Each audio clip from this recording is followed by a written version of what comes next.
Welcome back, everybody. It is Tuesday night, and that means another episode of Theater and Tech Trends Live. And this might be the show of the century. I don't know. I mean, you guys tell me when it's done, but it might be because we have two paragons and titans of industry, people that have changed the world of home theater in ways that were unimaginable just 5 years ago. This man, Richard Litofsky, went from this guy in a booth by himself at Cedia saying, "Look at my cool technology," to this monolithic kind of company that just devastates and owns everyone else at Cedia. And, people have to line up and say, "Please, sir, can we have your processor for our room, please, sir?" And he then determines if they are ready or not for the power that is the madVR Envy Extreme. Okay, enough of that. But in all honesty, Joey Peacock and Richard Litofsky are here tonight, and they are two wonderful gentlemen that represent madVR Labs, which makes a pretty darn cool product that we're going to talk about. Before that, though, gentlemen, some greetings, hellos, and a little bit about who you guys are for all these folks that might not know. And Joey, you're going first because you're top of my screen. Okay.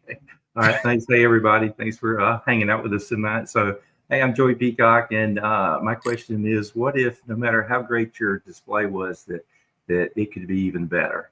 So for end users and dealers around the globe that want to do that, they can reach out to us on madVRenvy.com and do that. And I'm the guy that helps put all that stuff together for them. Awesome. Well, thank you for joining tonight. It's much appreciated. Mr. Richard Litofsky. Sir, yes, who are you? What do you do, and why should people care? Well, hello, Jiles. It's great to see you again after our little in-person video that we did a couple of weeks ago at Cedia. Thank you for always stopping out and supporting us and being a big part of us. I think this is maybe our second or third time on your show, so you and I are certainly no strangers. For those who don't know me, I'm Richard Litofsky, co-founder and CEO of madVR Labs. We started the company about 5 years ago with the mission to bring the ultimate picture quality and convenience and user-friendly product into the home theater and mixed media rooms to really elevate the experience and the immersion. And turn around, and 5 years went pretty quick. So here we are. It's crazy how fast it went. Now, for folks that don't know, let's give them the quick 60-second elevator pitch on what the product line is. You got a lot of different models and that kind of stuff, but they all do the same thing in different levels, right? Different capacities or capabilities, but they all are very similar. What does your product do? I mean, why would someone want this in their environment? Yeah, sure. So the madVR Envy is a video processor. It goes in between your AVR and your display, whether that is a projector, a TV, a video wall, even things like ultra short throw lifestyle projectors. And it elevates the picture quality and immersion. It has features such as the world's first AI-based motion interpolation. So, motion interpolation is something we could talk about later. It's typically a dirty word in the industry. And we didn't invent it. We're just trying to be the first to perfect it. And we've come a long way, and we have changed a lot of minds and opinions about proper use of it and how it can really elevate the experience. We do things like upscaling. We're still watching a lot of 1080p, unfortunately, due to broadcast TV, and we also have a lot of older movies and so forth that we like. And so that's really important to be able to upscale that properly to 4K or even 8K. And we also have things such as managing subtitles, which is a whole another element that we can get into. And we have things such as, all the aspect ratio controls and making the picture, really look great. Our nonlinear stretch is fantastic as well, especially if you're watching sports on a scope screen, or if you're watching movies on a 16:9 screen. It can be pretty painful. You're losing about 30% of the image.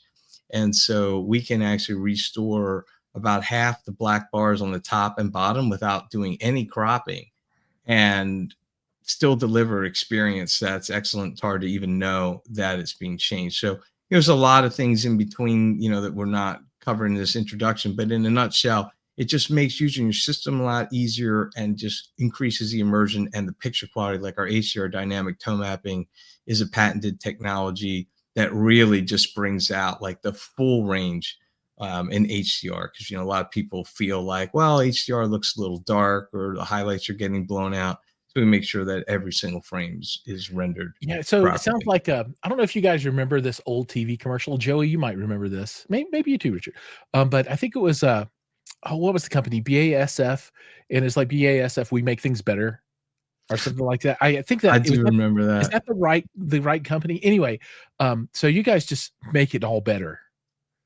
You think your system is as good as it can be? No, it can be better, and that's whether your HDR or SDR projector, or like you said, TV video wall, whatever. I am now going to make a video where I take a Trinov altitude with an amplitude and a madVR Envy, and then use a Dongbai 9995 projector and see what I can get out of that bad boy. That's pretty wild. Wouldn't that be awesome? It's funny you mention that, because a lot of people talk about, the range of the display, and they say, okay, well, maybe is madVR something that helps like a more of an entry level display or projector, and not something that's really needed at the high end. But no, the answer is it elevates the performance of any display. So like, for example, at Cedia, the Envy was paired with the Christie Eclipse G3, which is something with a lens like close to, I think, $400,000. And still the Envy is paired with that because, the industry recognizes the value that the Envy delivers in bringing out the excellent level of performance. And so whether it's a $3,000 OLED or $400,000 projector, it just, like you said, makes it all better. Or a $99 lifestyle projector that puts out 8 lumens. No, that's so. Before we go any further, I want to say hi to some folks out of the audience, and there are people watching that aren't saying anything, so feel free to ask questions if you have them. Mad Prawn is here. He says, "I'm dating myself with the BASF reference." Probably. Home Theater Denmark is here from Denmark. Thank you. Stephen McCauley is here. A whole bunch of people. So for everybody that I don't call out by name, welcome. And then Brian Cobb has joined. He is an owner, and I haven't read this, so hopefully he doesn't say anything bad. Great product. I have the Core Mark I with premium pack. Is it possible to get a firm release date of the new? That's good question. Oh, Brian is bringing the heat. Yeah, I can answer. I can answer that one, Jiles. If you don't mind me kicking in. Brian, hey, thank you for being a customer. We really appreciate that. I would say that the best thing I can tell you is that we are closer now to delivering the firmware than we were when you first heard about it becoming available. So we are working, around the clock. There's a lot of I's and dots and T's across. And, one of the cool things about the Envy is, as Brian probably knows, is you can choose what types of updates you want. So you can say, hey, I just want experimental builds, almost like a nightly build type of thing. For those of you familiar with like kind of software development, there's usually like nightly branches or weekly branches and things like that. And so, if you set your Envy to experimental, you'll receive it first. And then what happens is we promote it to beta and then eventually to a release build. But all kidding aside, we're more anxious than anybody to get it out there, and just hang in there a little bit longer. It is coming. It's going to be super worth the wait. Right. And we're going to talk about some of those features as we go along tonight. Now, one thing I'm also going to do as we talk about things tonight is, Joey, I'm going to call upon you to talk about some things that are completely unrelated to our topics, but it's movie related questions that I want to get your answers on. And if people don't know, Joey is a connoisseur of movies and pop culture in general, but he knows his stuff. So I'm going to throw some odd questions your way just to see what you come up with off the cuff, right? And we'll start with the easy one. Must see black and white movie from 1940s. Casablanca. question. It's the greatest movie of all time. If you knew the background about how that was made, it is crazy fascinating. And when you're watching the scenes with the people actually in Rick's place, the Americana, the overwhelming majority of those actors are actually foreign refugees that were escaping Nazi occupation. And so when you see their reactions to when those songs are being sung, it wasn't acting, it was the real stuff. And we got another vote for The Big Sleep. The Big Sleep. All right. Okay. So stuff like that. I'm going to just throw them out there. Quick answers, and we'll see how it goes. But okay, now steering the car back onto the rails here. First thing I want to talk about is Cedia, right? And I'm going to air out my dirty laundry. I'm a little upset with madVR at Cedia. And I'm going to tell you why. Because I went over there and I tried to say hi. Yeah. And I couldn't say hi because Rick had all these people that were obviously more important than me, all swarmed around him. Never. All right. And I went somewhere else. Oh, no. I made somebody else's video. I came back and I was like, Joey. And it's like screaming across the hallway because, you know, the throngs. And he's all like, and I'm like, oh. And I left and made somebody else's video. Right. And I'm all like, I'm so angry with these other people, half price for you to make me feel. And I came back.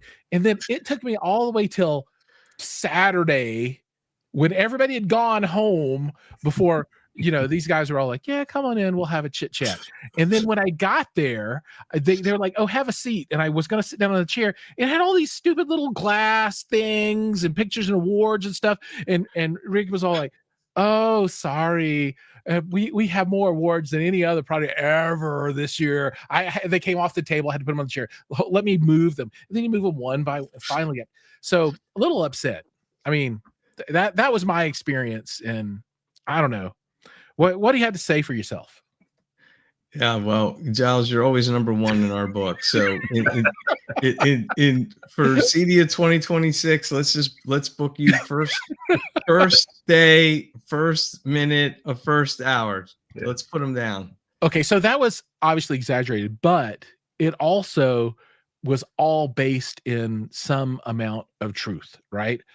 So, you know, you guys had your processors everywhere and you guys had crowds of people watching your stuff all the time. And you did get, I don't know what the explicitive is that I should use, a crap ton of awards from different companies. Maybe you could tell us a little bit about the experience of Cedia and what all you were doing there. Cause I mean, Joey was just, I mean, he was hopping the whole time. Oh my goodness. Yeah, it was pretty wild. You know, like you mentioned, we had MBs across the show floor with our partners had asked us to help support their efforts to help make sure that their displays and their booths and their setups were performing at their best. And, you know, when, you know, all the big investments of Cedia is on the line, it's great that they trust our brand and our product to be the one in there delivering that picture quality and delivering for them. And, you know, we take that responsibility very seriously. You know, we have a whole team out there.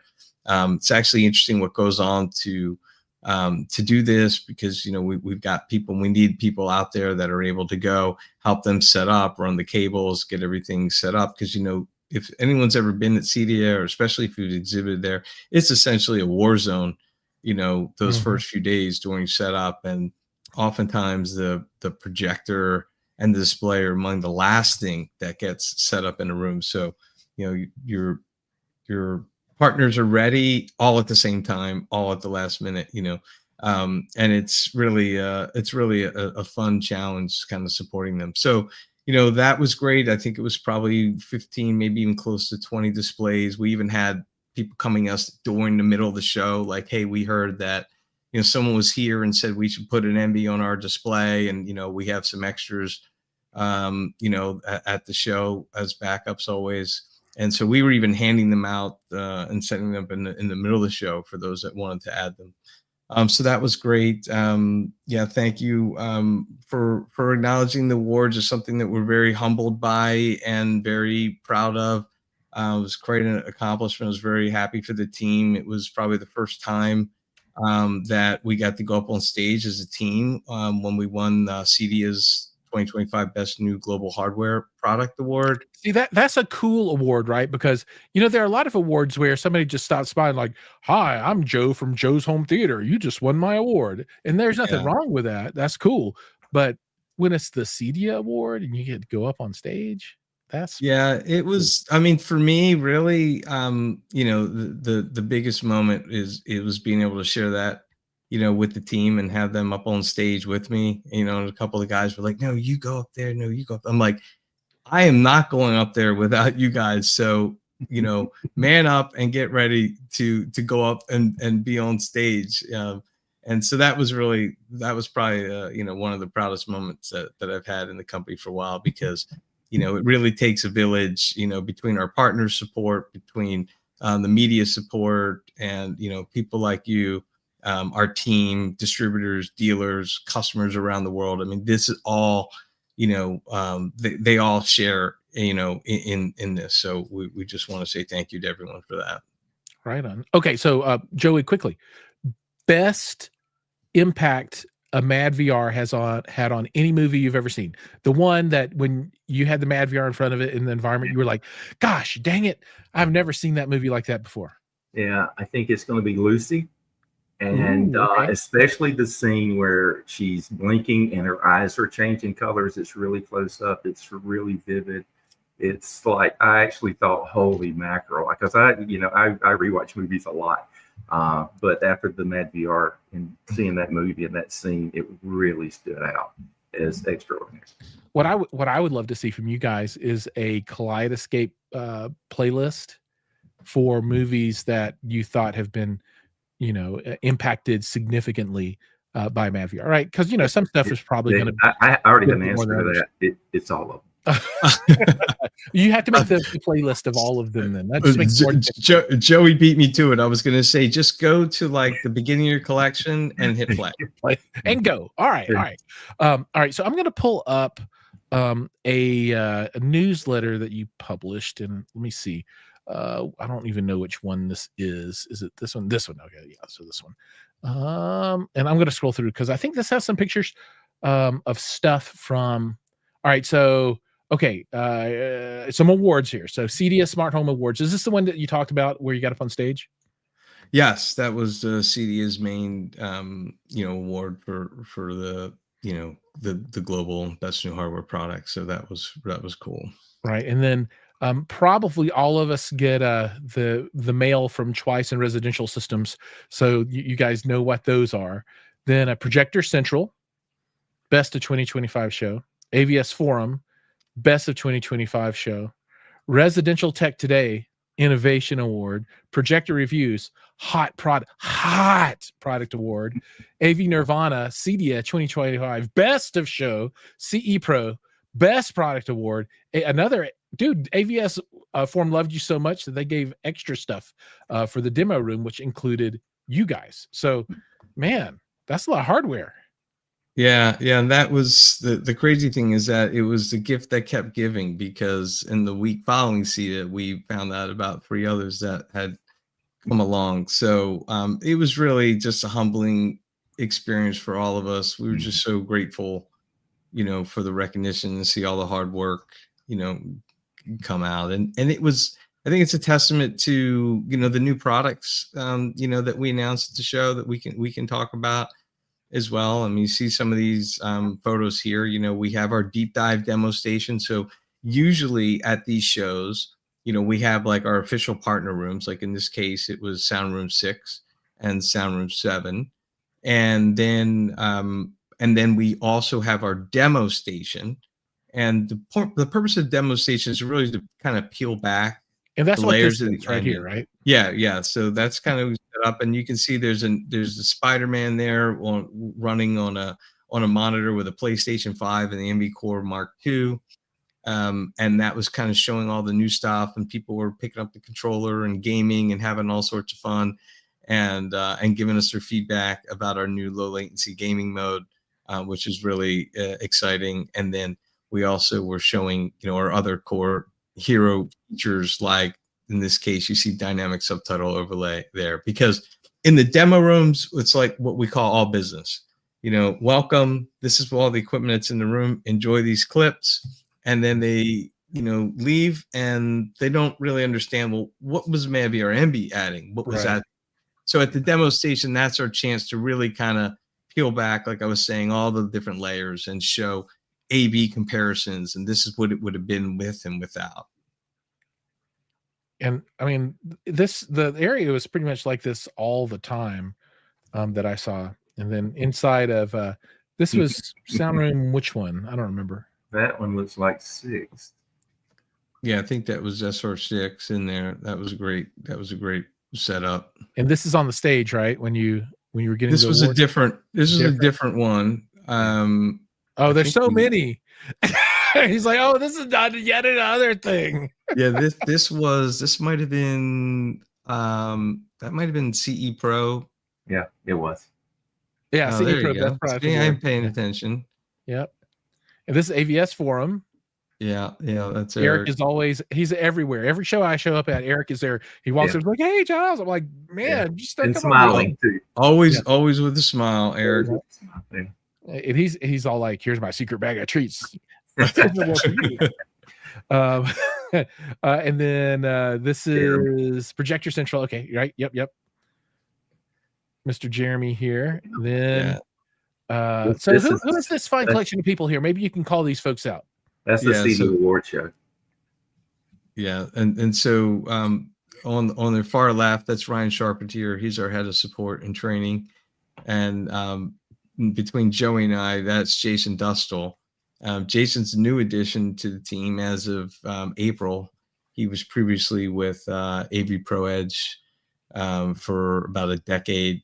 Jason is really a big contributor to the industry. He's co-chaired multiple video-based initiatives and projects related to detailed video, and so he's sort of like our resident expert HDMI guy. He's also the ISF master calibrator and trainer.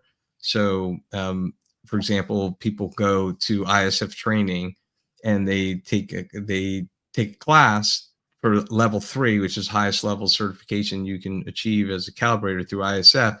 Jason is the instructor. That's the guy for that. Yeah, and he's probably done close to 3,000 or so calibrations and trained around 1,000 people. So he's been around the block given his relatively young age. So he's really doing well. And Jason also heads our professional services group, which is something that we announced recently, which is for calibration for high-end systems for integrators that want that prefer for the manufacturer to come out, set it up, and do a full end-to-end calibration and optimization of the system.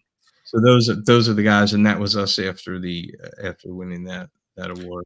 Right. Well, and there's one thing that there's a story this picture tells that is often not talked about, but it really comes down to the hiring practices of madVR and the fact that madVR only hires people that are like 6'5" and taller. Yeah, so, it's pretty funny. So Giles, there's no hope for you. Don't quit your day job, Giles. Yeah, it's pretty funny because it's always like, these guys are always towering around me, and that's okay. I always tell Joey it's a good thing that we have that height, and Joey's always the tallest. It's easy to find at a show. People are like, hey, have you seen Joey? And just kind of look around and just say, look up, and then you'll find him. There he is. And speaking of Joey, best 80s comedy, go. Best 80s comedy. Oh my goodness. It's gotta be Seinfeld, right? No, he's talking about a movie. I'm thinking Tommy Boy, but I'm not sure if that's 80s or 90s. So. All right, Tommy Boy is the answer. All right, anybody else out there has a better answer? Let me know. So more people. Sky Pro, Double Pro is out there as well. Other people something about Mary 80s, or is that 90s? I think that's 90s. That's 90s. Yeah. Like 80s would be like Ghostbusters and stuff like that is the 80s. Absolutely. Hey, you guys. You know what that's from? Anyway, Then we got a bunch more people in this photograph, which is, I don't know, but they're all there, including this fine gentleman and this fine gentleman and this fine gentleman and that one right there, the whole crew. Yeah. Is this a sound room? No, No, I don't know. No, that was That's all part the of award the winners. Cedia, the main Cedia awards. Oh, okay, all right. Because ceremony. I see Mr. Audio Control over here and other folks. So Chris. Yeah, it's a great, Yeah, Chris, great group of folks. and then this is the stuff that had to be cleaned off the chair where I was trying to sit down. I couldn't sit, and all these things had been piled up there unceremoniously, and then I had to help organize them. Then this might be the best photograph taken at the entire show. Maybe because I took it, even with the eyes closed here. It still worked out pretty well. I think I took this one. I'm not sure. I'm not pretty sure. I like the one that we took where you were holding all of them, including we balanced a couple on your head, a couple on your while I was upside down. Yeah. And then this is also, did you guys find somebody yet for this position? We have, and we're always looking for more people.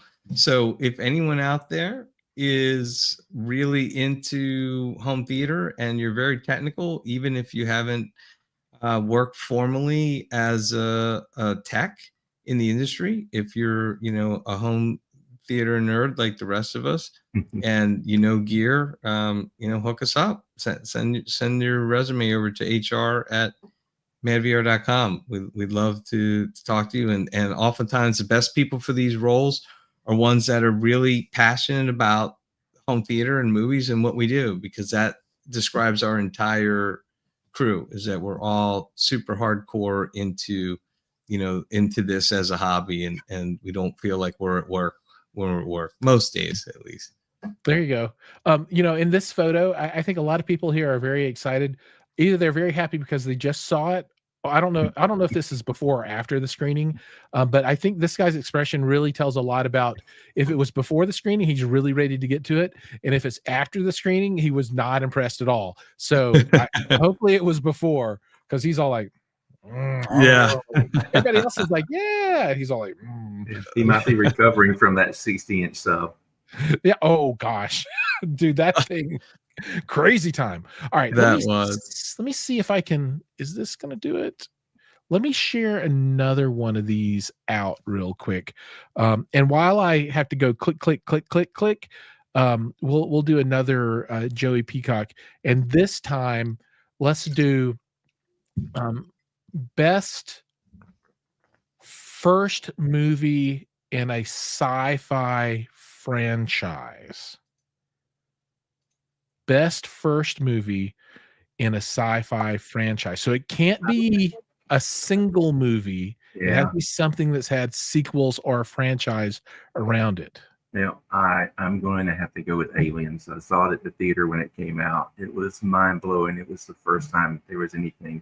There was Star Wars had come out a couple years before. Then E.T. Right. Was a little bit after. But the first Aliens, and that's a long, never-ending franchise, it seems like. But that was a masterpiece of a movie. Right on. Gosh, I think I might have just. Okay, maybe I didn't share the same one twice. So let's see. This is a different one, right? I think this is a different one. Is it a different one? Oh, yeah. Yeah. So this is talking about they're like, we sold all our stuff. Sorry, guys. You're gonna have to wait for batch 2 pre-orders. But this is very telling, right? I mean, if folks want the new stuff, they should get in line if they want to get it in any kind of time, right? Yeah, when we released the Envy Core originally, we ran into this as well, where there's a lot of pent-up demand and people really excited about. We should mention, I guess, talk about what we did announce, right? Well, let me remove this, and we will talk about that. So let's talk about the new products. What has been announced? Yeah, so essentially we announced the Envy Core Mark II and the Envy Pro Mark III and the Envy Extreme Mark III. And the primary difference in the Core Mark II over the Core Mark I is, and well, really the same with the HDMI with the Pro and the Extreme, is the addition of HDMI 2.1 full 48 gigabit per second input and output, the first and only video processor with those capabilities to do the full 48. This means, for example, 4K, 120, 444, 12-bit gaming. And that's been really exciting. We were showing that at the show. We have VRR support from day one on both the input down to 1 hertz and on the output up to 360 hertz. So people were having a lot of fun gaming at the show at, with VRR, with the PlayStation, and outputting 240, on the display that we had that connected to. And so adding these capabilities is really important because the Envy has never really been known for being able to game through it. And a lot of people don't necessarily want to game in their theater, but they want the option to. And some people really do a lot of it. So it really just depends. But before, the latency was too high. It's not something we ever really focused much on. We were so busy innovating with other things like motion AI and, our original subtitle handling and other features that, were more pressing. And, we really listened. People were saying, look, I want to game through this and I don't want to have to go through, any extra cables and bypassing it and so forth. So, we wanted to do it when we could do it right. And that time has come. And what I mean by that is, for anyone out there that's a gamer, and Jiles, I know you're a pretty big gamer, VRR is key, and low latency is key. And so we didn't want to just offer some like low latency, but to do it in a way where we could then flip it on its head and go from, wow, this isn't really great to game on, to, wow, like this is really great to game on. And the addition of the HDMI 2.1, a full 48, and the VRR on the input and output allows us to achieve that low latency, result. And so that's really big. And I should also add, for those of you like Brian out there that have an Envy, you're not forgotten. Those models are still very modern. And in fact, the Core Mark 1 is still a current product. We're manufacturing them day and night as we speak, trying to keep up with demand for that as well. And so the Mark 2 just kind of adds the HDMI 2.1 stuff, but all the models are getting, even going back to the earliest ones, are getting gaming mode with low latency. Now, all of them from December of 2020 and later will have VRR on the output up to 360, because those are all HDMI 2.1 on the output. Only the new models will have VRR on the input. So that would be the Core Mark 2 and the Pro and Extreme Mark 3, but they will all get the low latency gaming along with several other upcoming features. So I just wanted to mention that, that even if you are an existing customer, you don't necessarily need to feel the urge to go out and upgrade unless really you are interested in, being able to game at 4K 120 and have like the lowest possible latencies. 4K 120 at low latency is awesome. And I got a chance to take my hand at the game console that you had set up, the PS5 Pro, which, when I asked my son what was the coolest thing that he saw at Cedia, he watched some of the coverage and stuff online with me. He's all like, "Oh, that one place had a PS5 Pro. That was pretty cool." Nothing. It's not the Envy. It's not. It's just you had a PS5 Pro. That was pretty cool. He's like, I didn't see any other gaming anywhere else. That was pretty cool. I'm like, well, there was a whole Sony booth. He's like, they didn't have any gaming though. I'm like, you're right. They didn't have any at all. So you guys win that one for. I don't know what it is, but I did get to play, and I am not what you would consider a pro level gamer, as that I am 52, and the reflexes that I need to be a pro level gamer left me when I was like 19. So those are all gone. But to me, when I played there, it's you just played. For me, there was no negative impact. It's not like, oh man, what's going on? It's so weird. Why is it like? No, just I did the things and the things happened, right? And it all was great. So for me, wonderful experience. Wonderful experience. Now, if I take my 16-year-old son and put him in front of it, that'll be the challenge. That's the challenge that we need to see. How does he feel when he's playing something like Valerian? No. Yeah. What is it? It's a first-person shooter that's super twitchy, right? So it's like in the milliseconds of reaction time to Fortnite? not Fortnite. It's another one. It's I can't remember. Anyway, it's super competitive and a super high speed, right? And it's all about being able to aim and target and pull the trigger as fast as possible. So that'll be one. It's funny you mentioned that, because we had a lot of people at the show, and we have on our YouTube channel, on the madVR Labs YouTube channel, I think we have half a dozen or so testimonials, some of them from self-proclaimed, expert gamers, that really were really impressed with the latency and giving their impressions of everything. So I'd encourage anyone that's interested in gaming, to check that out. I know that we had an expert gamer check out the unit to give us their impression on latency, and they were playing with it. And then they said, okay, now go ahead and put the Envy in the chain. I'm like, okay, you can leave now. We got the answer we're looking for. The Envy has been in the chain. And so, I'm not going to claim there's no latency. Obviously, every component in the chain adds latency. And you're likely not going to want to do like super high competitive gaming, and you're typically not doing that in a theater anyway. If you're into that, you're doing that on a PC and a dedicated monitor, on a small monitor even. On a different thing. But to have fun in your theater, and it's really been great. I was a gamer up until I started creating businesses and having a family, and all that time went away and kind of got away from it. And it's been really fun to put a controller back in my hand after all this time. And it's really funny.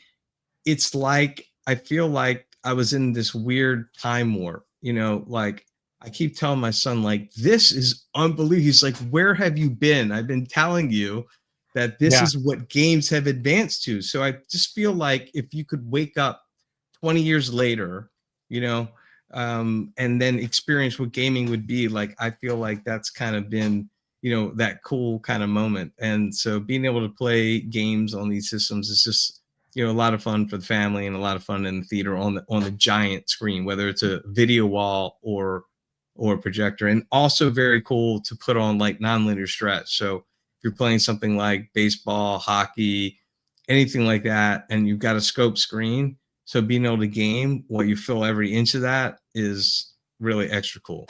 That is cool. And what I would really love to do is get like a 241 LED wall, right? So anamorphic, but true, not stretching. Use a PC, feed the system, right? Pipe it through your box, and then do like a flight simulator at some crazy resolution on this humongous. I think that would be pretty freaking awesome. That would be wild. That would be, especially like you said, at scope. Yeah. Man, did you go buy Just Video walls? I did. They had 3 Envies that they were using in there, including one on the biggest wall that they had there that was showing like F1, and they were doing some gaming on that as well, I believe. They were. They had a smaller display though of a 2:1 anamorphic ratio screen off to the side. On the right side over there. It was probably like 120 inch or something small, right? But man, that was beautiful. I thought to myself, this is the way. I mean, if you're going to do an anamorphic screen, you can do an LED wall. Crazy cool. Okay, so here's another off-topic kind of thing. So I was watching with my family the most recent Mission Impossible movie, and I can't remember the name of it. The Final Reckoning. There you go, that thing. And there's a point where it goes from anamorphic to some IMAX screen, right? So it moves up like this. And we were watching on a 100-inch TV, right? So of course you got the bars, right? But then it kind of stretches up like this. And my 16-year-old, we're sitting there watching it, and it does that. He's like, oh, did you see that? Did you see this? And I'm all like, Yeah, yeah. But he was so excited by that. He's like, "It's so cool! Look at it! It went up." Yeah. It did the same thing at IMAX theaters too. Yeah, I don't know why. It was just so funny. He just that hit him at that point. He got so excited about that, and I just thought that was really cool that he was able to get excited. Anyway, Yeah. totally off topic. All right, so we're gonna go back and finish up this last email very quickly here, and Okay. let's roll through and see if there's anything else here to talk about. Okay, so Ultimate Gaming. So we've been talking about that, and then Mr. Acoustics. So did you guys win an Acoustics award as well? Yeah, we did. That was one that had came in Afterwards? after the show. That's why it wasn't in your original list. Right on. They keep coming in. Projector Central coverage, whoever these projector reviews coverage. This is the video we did together, and I have to tell everyone that there's another cut of this video with some footage that I removed that really changes the kind of the tenor of the piece. Right?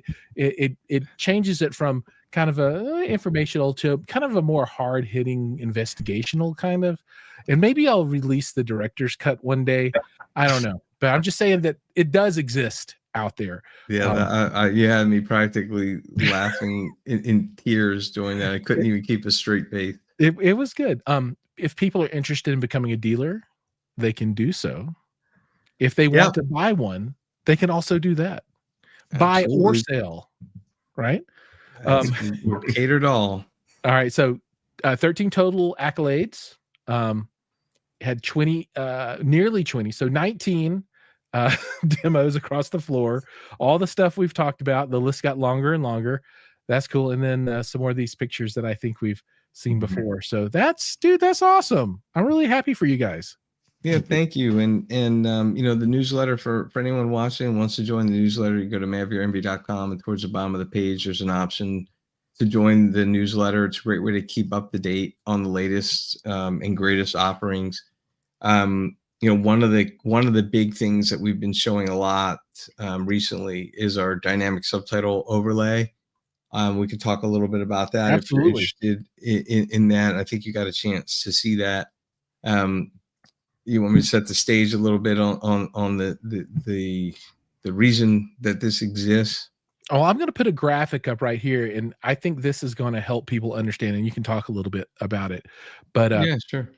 The top is your crappy system as it exists today, that after you see this, you won't even want to watch anymore. And below that is when you drop in an Envy, turn on DSO, and fix your subtitles. And now your system is good.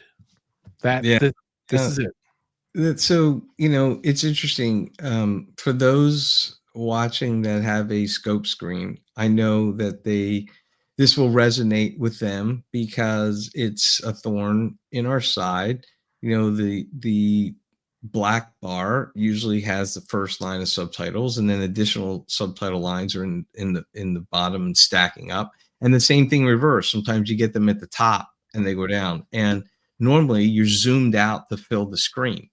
And so the problem that you run into is that when you're zoomed out to fill the screen, that means that the subtitle that's in the black bar is now on the masking or on your wall. And that's something I think a lot of people can relate to. And for the past several years, we had our what we called subtitle management, which was highly effective and a beloved feature of the product. You know, one of our quote unquote hero features that people really appreciated and found value in. And the only challenge with it is that the way that worked is that it would shrink the image so that bring back the black bar. And so you could see the subtitle in it. And then when the subtitles were done, after a set amount of time that you could control, it would go back to full screen. And the problem that you wind up with that is, you know, the whole idea of changing the screen back and forth, you know, that creates a distraction. And, you know, I mean, there's other alternatives. You could use lens memory and you could push a button and then zoom out, you know, zoom in, but then you're watching the whole movie zoomed in.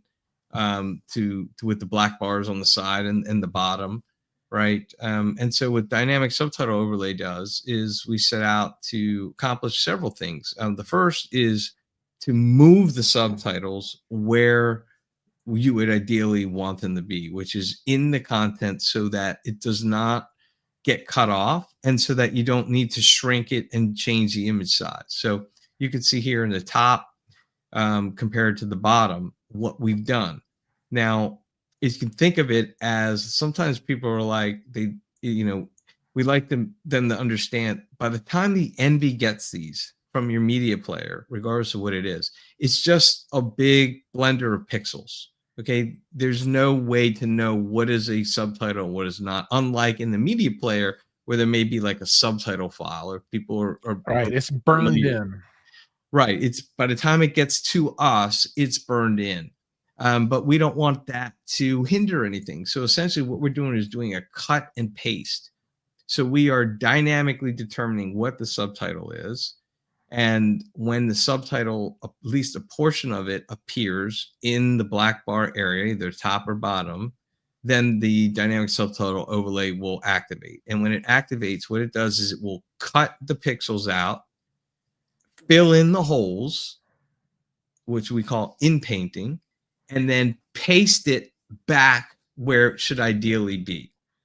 Okay, and because if you see here, in all the good times is at the bottom, and where it really winds up is higher up, like higher up towards his elbow, right? So that's pretty tricky to do in real time, and that works really well. But we didn't want to stop there because a lot of people need subtitles, or their partner that they're watching with or family member wants them on, but they don't, and it's big, they're bright, they're glaring. It's a distraction. And I know personally, I follow the story much better with the subtitles on, but I don't like to have them on because of the visual distraction. And so why is it distracting? Well, because they're too bright and they're too big. And so, it also ruins the contrast on low average picture level APL scenes. So you're watching a dark scene in a cave, and you've got these blaring giant subtitles. So what's happening is your room is filling up with light that's then hurting your eyes and then bouncing back on the screen and destroying your contrast. And it can also impact the dynamic contrast mechanisms that's found in many different displays, because it thinks, oh, wait, this isn't a 20 minute scene. Yeah, like, oh, this is actually a fairly bright scene just because of these subtitles. So in addition to moving the subtitles, we also have a feature that you can turn on that dims the subtitle smartly to match the average picture level of the scene. Okay. And so that big, bright, blaring subtitle now is, and it's not just like low, medium, high brightness. It literally is completely variable based on the scene. So if it's very bright, it may fill up. If it's very dark, it might be, visible, but not in a way that's going to mess with the contrast. And then it will also be anywhere in between. And then the other thing we do is what we call adaptive color. And what adaptive color does is it looks at the color palette of the scene and dynamically matches that to the subtitles. And what this does is it creates a more harmonious integration, right? So when you think about it, why are the subtitles white all the time, right? They're white all the time, not because they should be necessarily, but because what other color are they going to choose that's neutral, right? Well, why would you choose a neutral color when you could choose a color that is going to more seamlessly integrate with the image? And so the whole point here is to be able to have subtitles on the screen for those that want them, and for those that don't want them, they don't stand out like a sore thumb. So we want it to be highly readable, and that's what we do with adaptive color. Like you can see here, this kind of like green cyan look is getting picked up. And the other thing that we do is allow you to adjust the size and reduce it down to 30%, because a lot of people keep telling us that subtitles are overly large. And so in this case, you have all these things on this particular image. So, we've moved them out of the black bars into the content area. We've reduced the brightness so that they're not too bright. And we've changed the color to more seamlessly integrate with the image. And we've reduced the size to minimize the impact on the image and not have it be, so big, because we want them on because we want them for comprehension, and we may have a little difficulty hearing, but we're not necessarily having trouble seeing. So why are they so large? And so this is just a dynamic system, and it's just really cool to see it in action too, because it's just a very soft transition as the scenes transition. It just really, we're getting a lot of great feedback. And this is a feature that's coming to the Envy Core for anyone that has a Core Premium package, as well as the Pro and the Extreme. That's cool. Everything you wanted to know about subtitles, but we're afraid to ask. Yeah. And Jiles, when you were talking about the Mission Impossible movie, I was wondering if I was thinking that's where you might be going with it. Those variable aspect ratio movies also create problems for subtitles, right? So even there's some players that will move subtitles into the content area for you, which is great. But in variable aspect ratio movies, and when you get to one of the formats, they're in the black bars regardless. And even in those cases, having the adaptive color and being able to reduce them and control the brightness, is a big win. So we've been getting a lot of great questions. And for anybody that wants to see this in action, again, on our YouTube channel, maybe you can put in the description links to this. I'll do that. But we have a playlist that we go through and show this in action. So not just a still, but you can see kind of how it works throughout a variety of different movies, being action, animation, drama, fast movement, action, all kinds of goodies. That's cool. All right, Joey. Best movie about a band, real or fictional, but is not A Star Is Born. Best movie about a band, Real or fictional? Glenn Miller's Story. If you love big band music, and I'm a big fan because I love that whole time period. Jimmy Stewart stars in it, and it's an excellent movie, very, very close to what the true story was. I'm going to go with We Are Spinal Tap. Oh, yes. This one goes to 11. Goes to 11. Yeah. All right. So we have 7 whole minutes left, but one humongous topic left. And that is use cases, right? So, one of the misconceptions I think about the product, and you tell me if you agree or not, is that this is only for low light output projectors, right? And it's just trying to fix content for projectors that don't have a lot of lumens, but not true. I mean, what are the use cases for this stuff? I mean, you can improve anything pretty much, right? Well, yeah, I mean, a good example is a Christie Eclipse G3. I mean, that's about as extreme as you can get at 30,000 lumens. Yet, they still wanted to put an Envy Extreme with that processor. And if you listen to Christie talk about their displays and the Envies, they're pretty open about how they like to have their displays paired with the Envy for our tone mapping and calibration and other improvements that we can bring into the picture chain. We always like to say it's our job to prepare the pixels, and it's the job of the display to paint, those pixels. Right. And so whether you've got 30,000 lumens or, 40 or 50 lumens, so that's a big part of it. The other thing is there's way more going on than just ACR tone mapping. I mean, maybe 5 years ago, it was mostly about that. Things like motion AI, managing the subtitles, getting back the lost immersion on your 16:9 TV or video wall.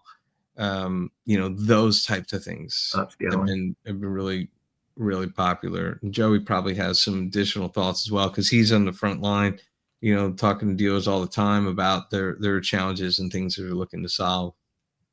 Joe, you said upscaling, right? Yeah, upscaling is a big thing. there's tons of 16:9 displays that are sold and being installed everywhere around the globe, and that our patent pending nonlinear stretch technology is bidirectional. So it's not that we just fill a scope screen with no black bars. We can get rid of the majority of those black bars on the 16:9 screen, like Rick said earlier. We're not doing any cropping. It's just our tech is able to get rid of those black bars, and it's magical to be able to do that. If like you, Giles, if you're buying a big 90 or 100 inch, a lot of these dealers are putting them in with 65 and 77 and 80 inch TVs. But if you're getting these big giant TVs and you're into movies or even series, now if you're watching a series, there's black bars at the top and bottom of those things. There are, and that is my bane. Yeah, and we can get rid of the majority of those black bars, and in fact, we can even not only get rid of some of those black bars, we can even, if you want to have all your black bars on either the top or the bottom, you can actually move with us. You can move the image up or down and move those black bars around too. So lots and lots of features and bells and whistles and options. Our theory is, look, we're going to give you everything we can give you and let you choose what you want to use. And so there's a lot of choice with our stuff. Right on. Now, one thing that we're going to do in the future, I'm holding you to this one. I'm looking at both you guys. I want to do a show where we sit down, and then for the TV crowd, the direct view display crowd, 16:9 crowd, go through the setup and a kind of a before and after, putting an Envy, inline between your processor AVR and then that kind of display, right? Because I think there's been a lot of coverage out there around projectors and that kind of stuff, and not as much maybe from what I would consider to be, I don't know what the right term, maybe call them the core crowd, folks that are buying cores that want to pair it with, 100 or 115 inch screen, right? And go that kind of route with things, because that is from my perspective, a format and a implementation that's getting a lot of traction, right? I think there's going to be humongous growth there. And I think you guys will be part of that growth as integrators are like, all right, I'm doing my 15th 115 inch screen this month. I need another Envy, please. Bring in our core. I need another one. So, wouldn't it be nice? You been reading my email? every integrator doing 30 jobs a month, all needing one of your boxes, all of them across the entire world. I think that's a good problem to have. Well, it's funny you mention that, because that's sort of how the Envy Core came about. Right on. The integrators, were telling us like, hey, we're using an Envy Extreme in the main theater, but I've got 3 or 4 other TVs throughout the house, and I need something that's, half the price and half the size, and we delivered. In fact, it's about a third of the price. And speaking of price, the Envy Extreme at the top end is the most premium experience, and has the most premium price tag. But if you go to the Envy Core Mark 1, which does a lot of what the Envy Extreme does, in the US, and the pricing varies overseas. So if you're watching this overseas, please check with your local dealer. But in the US, the Envy Core Mark 1 is $4,995, and will do a lot of what we talked about here today, including all the nonlinear stretch and all that. And that's the most aggressively priced and your biggest bang for the buck video processor on the market. And so the price really, goes from there all the way up, depending on your budget. But it's a great way to pair it. And that's what the integrators were saying, like, hey, I can't put an Envy Extreme in the living room or in this mixed media room. There's one in the theater, but they want something, for nonlinear stretch and for these other things to fix these issues with black bars. And that's really kind of the backstory of how the core came to be. Right. That's awesome. If there's anybody out here watching that wants to come on and tell your story of using a madVR product with your big screen television or LED wall, I'm all ears. I'd love to have you come on and tell that story, because I love theater and I love projection and all that stuff, but I'm pretty passionate about direct view display, because it's really, I think, a product of the masses, right? Because there are so many more people that are doing TVs and now big TVs than are doing the dedicated theater bill. So I think there's a lot to talk about there in, you know, helping those folks get a really, really good experience out of their equipment. So if anybody out there, you want to come on, let me know. We'll do a show. And that'll be a lot of fun to do that with you, Giles. We'll be more than happy to dig into that. Sure. Right on. Okay. And speaking of digging, I don't know how that segues over, but we have dug ourselves out of time. It is a minute after, and I want to be respectful of you guys and all of our viewers out there. Guys, thank you so much for thank coming you, on the show. I Giles. really appreciate it. Thank you, Joey. Yeah, thanks for everybody that's hung around and watched with us. We really appreciate you guys. Yeah, we really appreciate the community and all the support from you guys. Thank you so much. Absolutely. And I'm gonna echo that. Everyone's time is precious. Not only myself and my guests here, but also the viewers. Thank you for taking the time out of your day to spend it with us, because I know you have lots of options out there to spend your time on, and we appreciate you coming here and hanging out with us. And hopefully you found value in this, because I know I did. I look forward to the next time. All right, gentlemen, take care. Everybody out there, see you in the next one.